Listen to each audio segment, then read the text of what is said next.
Hello student. आज का topic है यूरिन फॉर्मेशन। यह आपके बीएससी थर्ड ईयर का टॉपिक है जो कि आपके एग्ज़ाम पर्पज़ से काफ़ी इम्पोर्टेंट टॉपिक है। तो चलिए स्टार्ट करते हैं टॉपिक यूरिन फॉर्मेशन। थोड़ा सा इसका जनरल इंट्रोडक्शन हम देख लेते हैं। यूरिन फॉर्मेशन में जो मेन जो स्ट्रक्चरल यूनिट होती है,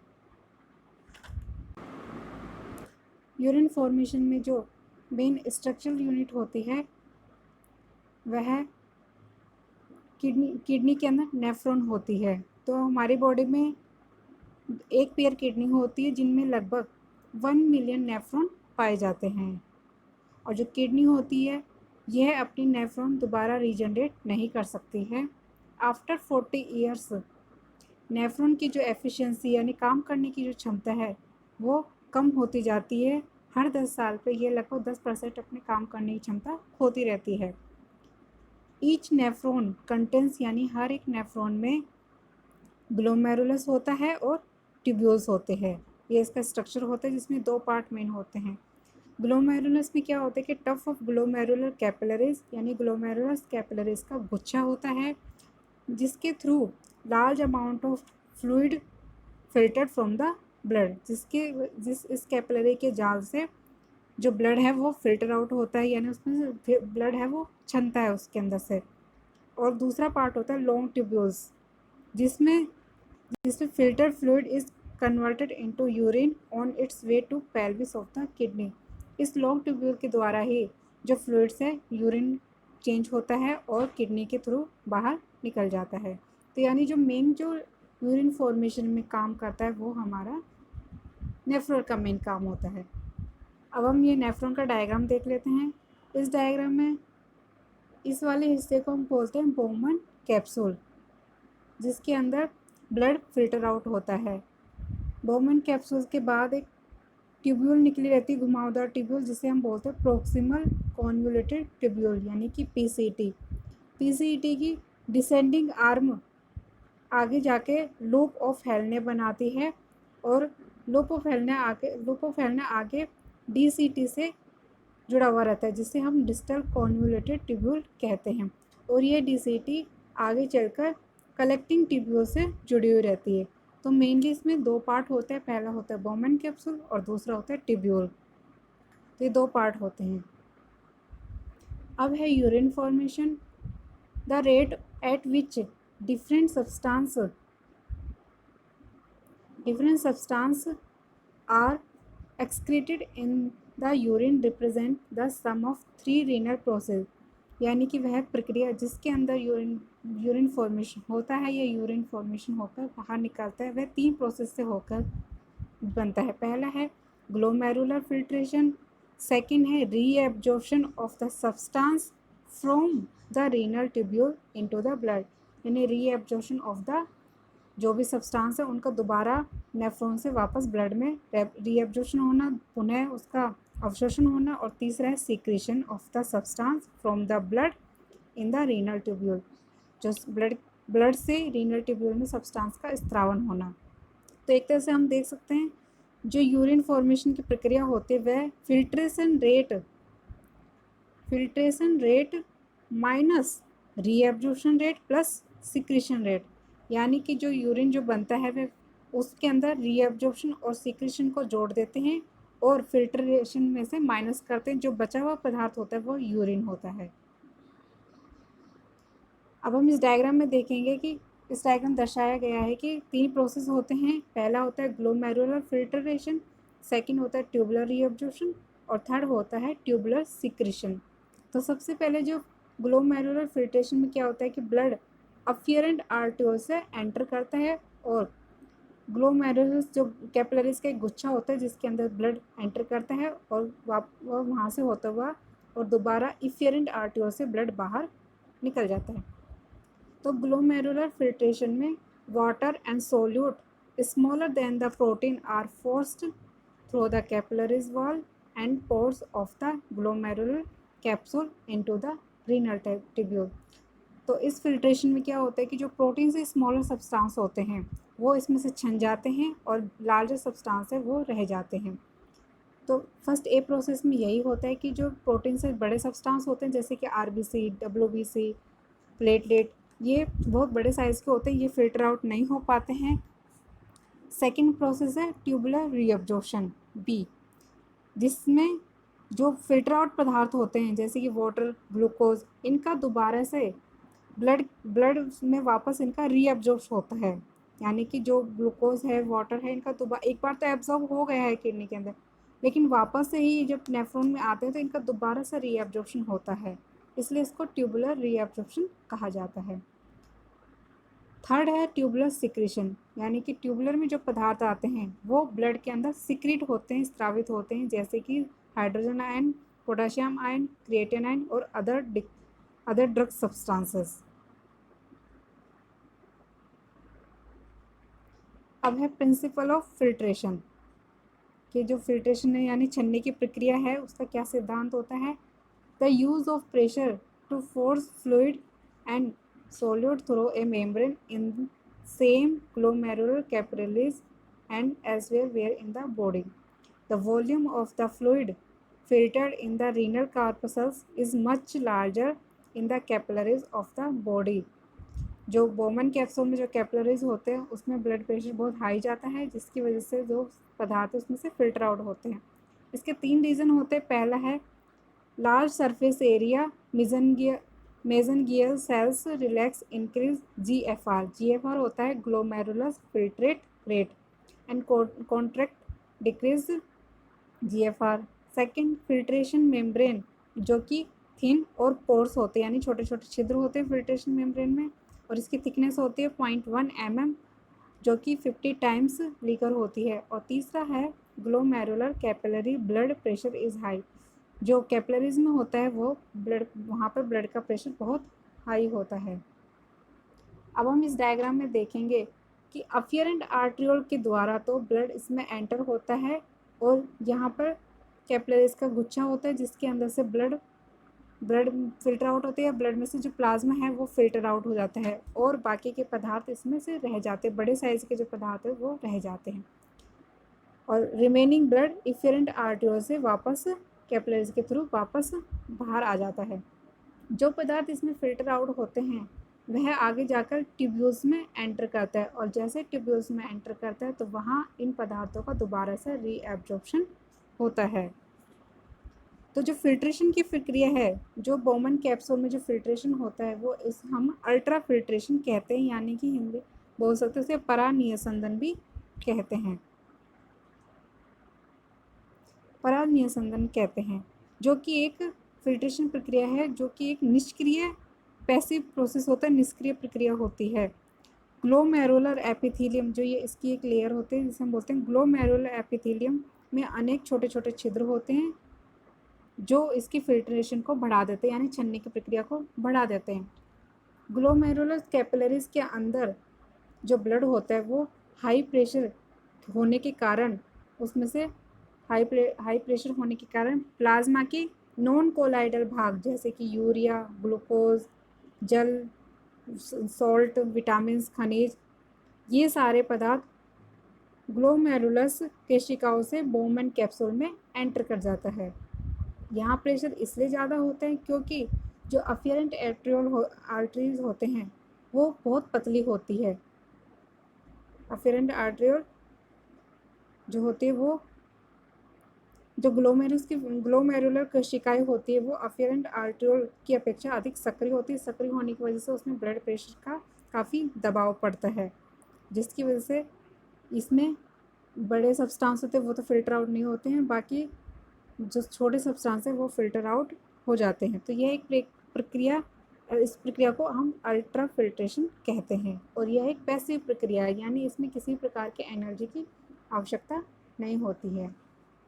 देन आगे जो ग्लोमेरुलस नियसंदन कह सकते हैं या फिर फिल्ट्रेशन होते हैं, उसमें से नॉन कोलाइडल भाग ही फिल्टर आउट होते हैं, और कोलाइडल भाग जैसे कि RBC, WBC, platelet, plasma protein, ये कोलाइडल भाग होते हैं, ये फिल्टर आउट नहीं होते हैं, क्योंकि अगर ये फिल्टर आउट हो जाएंगे तो यूरिन में डब्ल्यूबीसी, आरबीसी भी हमारी यूरिन के अंदर निकल जाएंगे, जिसकी वजह से शरीर के अंदर आरबीसी की कमी हो जाएगी, तो ये फिल्टर आउट नहीं होते हैं।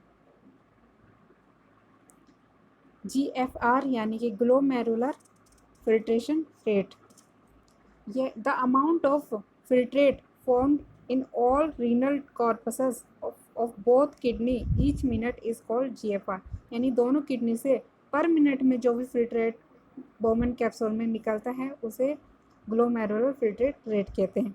मेल्स में यह लगभग 125 ml पर मिनट होता है और फीमेल्स में 105 ml पर मिनट होता है।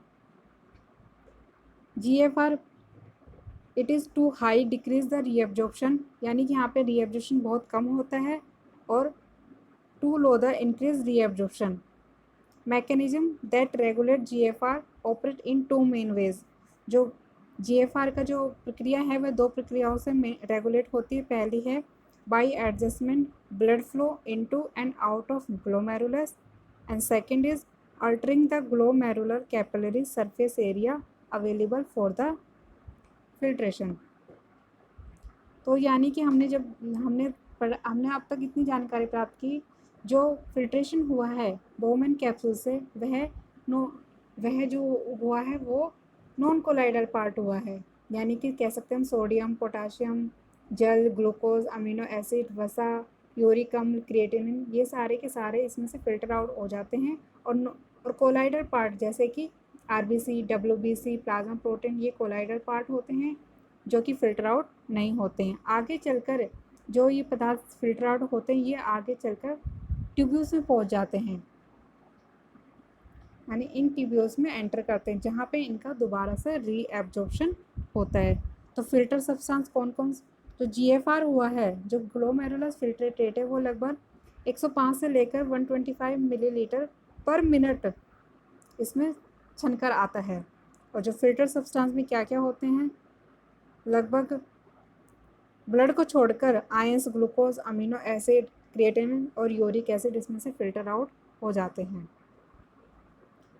अब है कि सबसे जब ये फिल्टर आउट PCT यानी प्रोक्सिमल कॉन्वोल्यूटेड ट्यूब्यूल्स में पहुंचता है, तो वहाँ पे ये रीएब्जॉर्प्शन क्यों होता है? क्योंकि सबसे पहला है क्योंकि PCT की जो एपिथेलियम सेल्स है उसमें ब्रुश बॉर्डर बहुत ज़्यादा पाए जाते हैं।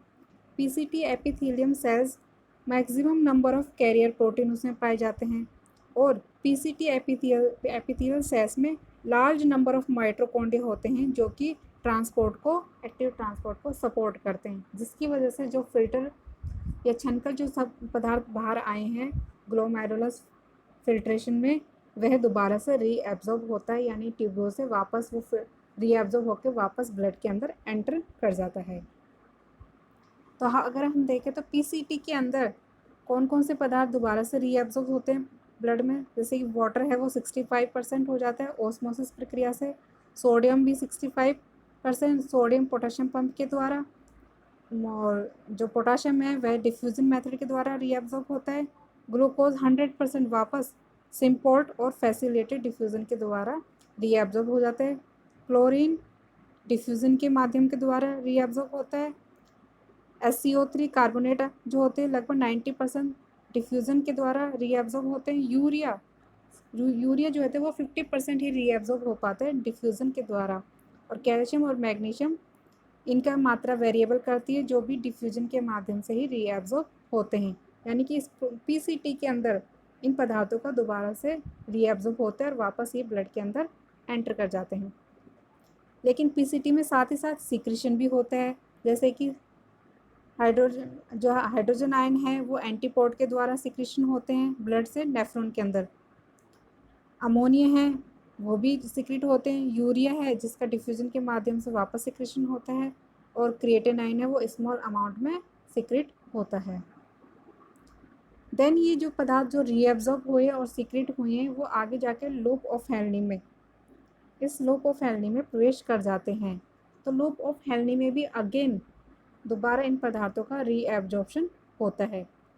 तो वाटर लगभग 15% ऑस्मोसिस के द्वारा डिसेंडिंग लिम्ब में, जो नीचे वाली आर्म्स होते हैं इस आर्म में दोबारा रीएब्जॉर्ब इनका होता है। सोडियम का लगभग 30% असेंडिंग लिम्ब में, यहाँ पर सिम्पोर्टर के द्वारा, पोटाशियम भी सिम्पोर्टर के, यहाँ सोडियम पोटाशियम दोनों ही असेंडिंग लिंक में रीएब्जॉर्ब होते हैं। कार्बोनेट 20% फैसिलिटेटेड डिफ्यूज़न के द्वारा, और कैल्शियम और मैग्नीशियम भी डिफ्यूज़न के द्वारा ही रीएब्जॉर्ब होते हैं। यहाँ पे जो सिक्रीशन होगा जो कि यूरिया का होगा, और यूरिया बहुत इसकी मात्रा वेरिएबल होती है, और जो कि यहाँ पर ये सीक्रेट होता है।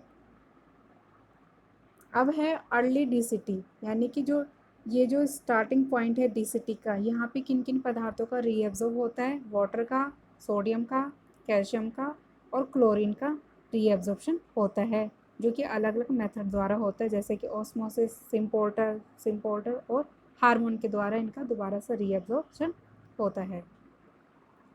अब लास्ट में देखते हैं जो लास्ट डीसीटी और कलेक्टिंग ट्यूब्यूल्स में इनका किन किन पदार्थों का रीएब्जॉर्प्शन होता है।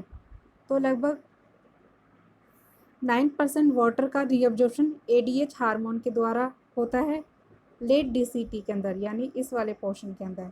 सोडियम का जो रीअब्जॉर्प्शन है वह सोडियम पंप के द्वारा, सोडियम पोटाशियम पंप के द्वारा होता है, जो कि एल्डोस्टेरोन हार्मोन के द्वारा स्टिमुलेटेड होता है। हाइड्रोजन कार्बोनेट होते हैं, वह उसका रीअब्जॉर्प्शन होता है जो कि हाइड्रोजन सिक्रेशन पे डिपेंड करता है, और यूरिया जो कि लूप ऑफ हेलने से वापस सिक्रेट एब्जॉर्ब होकर इसमें कलेक्टिंग ट्यूब्यूल में एंटर करते हैं, और इस एरिया में जो सिक्रेशन होता है वो पोटाशियम और हाइड्रोजन आयन का यहाँ पर सिक्रेशन होता है। ताकि ये इसलिए होता है ताकि जो हाइड्रोजन आयन है वो उनका आयनिक बैलेंस, आयनिक को मेंटेन कर सके, एसिड बेस को मेंटेन कर सके। तो जो कंप्लीट जो यूरिन फॉर्मेशन होता है लास्ट में कलेक्टिंग ट्यूब्यूल्स के द्वारा, उसमें लगभग 95% वाटर होता है, और बाकी अदर 5% में ammonia, sulphate, phosphate, chloride, magnesium, calcium, potassium, sodium, creatinine और यूरिक एसिड, और लास्ट में यूरिया होता है। तो मैक्सिमम जो पार्ट होता है वो 95% वाटर का होता है। तो इस तरह से अगर हम देखे जाए तो सबसे पहले जो प्रक्रिया हुई वो फिल्ट्रेशन की हुई, देन उसके बाद हुई रीएब्जॉर्प्शन जो कि ट्यूब्यूल्स में होती है, पीसीटी के अंदर हुई, लूप ऑफ हेलने में हुई, और डीसीटी के अंदर हुई। तो पीसीटी के अंदर हमने देखा कि जो सबसे ज़्यादा जो रीएब्जॉर्प्शन हुआ वहाँ पर लगभग वाटर का हुआ, सोडियम और पोटाशियम आयन का हुआ, इनका पुनः अवशोषण हुआ। बाइकार्बोनेट आयन का भी फिल्ट्रेशन में दोबारा इस पीसीटी में रीएब्जॉर्प्शन हुआ, और जो यूरिया जो हुआ है वो बाद में वहाँ से होते हुए लूप ऑफ हेलने में पहुँच जाती है। लूप ऑफ हेलने में ज़्यादातर हार्मोन्स के द्वारा ही पदार्थों का एब्जॉर्प्शन हुआ। एडीएच हार्मोन जो कि डीसीटी यानी डिस्टल कॉन्वोल्यूटेड ट्यूब्यूल पे वो अपना एडीएच की वजह से वहाँ फिल्टर पदार्थ हुआ, उनका रीएब्जॉर्प्शन हुआ।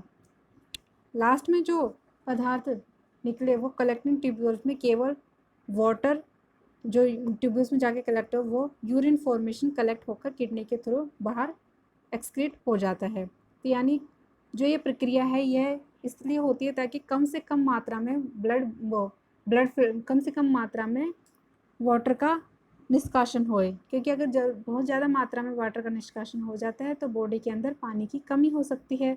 तो यह पूरी प्रक्रिया में एसिड और बेस का भी मेंटेन किया जाता है। और ब्लड का एक्सक्रीशन इसलिए नहीं होता क्योंकि अगर ब्लड भी फिल्टर आउट हो जाता है तो बॉडी के अंदर ब्लड की कमी हो सकती है, जिससे एनीमिया रोग भी हो सकता है। तो ब्लड कभी भी फिल्टर आउट नहीं होता, वो तभी होता है जब कभी किडनी प्रॉपर फंक्शन नहीं कर पाती है। कुछ पदार्थ होते हैं जैसे कि उच्च थ्रेशोल्ड वाले पदार्थ होते हैं जिनका पूरी तरह से अवशोषण हो जाता है, जिन्हें हम जैसे कि शर्करा, अमीनो एसिड और विटामिन का पूरी तरह से एब्जॉर्प्शन हो जाता है। निम्न थ्रेशोल्ड वाले जो पदार्थ होते हैं जैसे कि जो कम मात्रा में रीएब्जॉर्ब होते हैं, जैसे यूरिया, फॉस्फेट और यूरिक अम्ल। और कुछ पदार्थ होते हैं जिनका बिल्कुल भी पुनः अवशोषण नहीं होता है, जैसे कि क्रिएटिनाइन और हिप्योरिक अम्ल।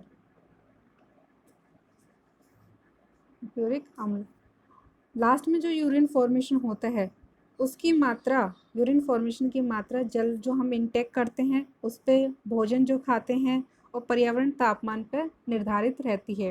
यानी जो लास्ट में यूरिन फॉर्मेशन हुआ है इसकी मात्रा वाटर के ऊपर, भोजन और पर्यावरण तापमान पे निर्भर करती है। किंतु कुछ कुछ सब्सटेंस ऐसे होते हैं जो यूरिन की मात्रा को बढ़ा देते हैं, जैसे कि चाय, कॉफ़ी, अल्कोहल, ये यूरिन की मात्रा को बढ़ा देते हैं। तो लास्ट में जो पदार्थ जो यूरिन फॉर्मेशन होता है उसमें मैक्सिमम जो कलर होता है वो येलो कलर होता है, वो यूरिया या यूरिक एसिड की वजह से होता है। तो इस पूरी प्रक्रिया में हमने देखा कि यूरिन फॉर्मेशन में 3 स्टेप्स होती है। पहली होती है अल्ट्राफिल्ट्रेशन, सेकंड होती है ट्यूबुलर रीअब्जॉर्प्शन और थर्ड होती है एक्सक्रीशन। तो एक्सक्रीशन में यूरिन फॉर्मेशन बनकर बाहर निकल जाता है। Thank you.